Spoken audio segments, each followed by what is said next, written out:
Достар, бүгін біз помидордан маска жасайтын боламыз. Помидордан түрлі кремдер, түрлі скрабтар жасалады. Біз бүгін помидордың өзіне керемет маска жасаймыз. Ол үшін бізге помидордың суы қажет, оны теркадан өткізіп алуға болады, немесе осылай сығып суын шығарып алуға болады.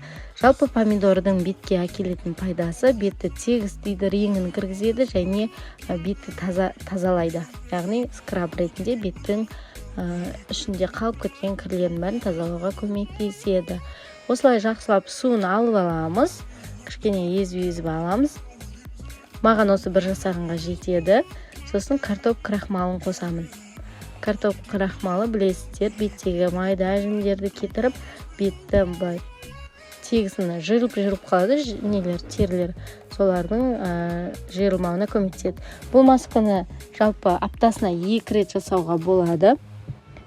Осылай жақсылап араластырамыз.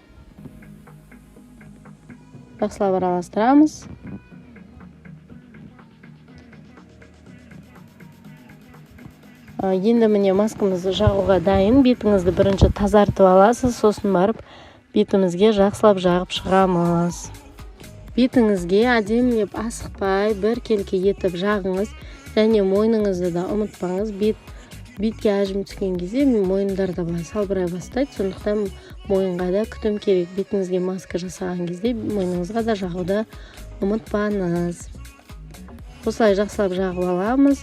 Сосын 10 минуттай тұрады бетімізде, крахмал өзі қатады. Сосын бетімізді бөлме температурасына сумен жуып тастаймыз. Міне қараңыздар, қандай керемет, өзіме салған кезде білінеді.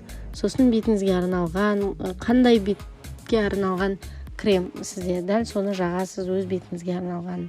Бұл маска барлық бет типіне жарайды. Міндетті түрде жасап көріңіз, аптасына 2 рет жасауға болады. Келесі кездескенше.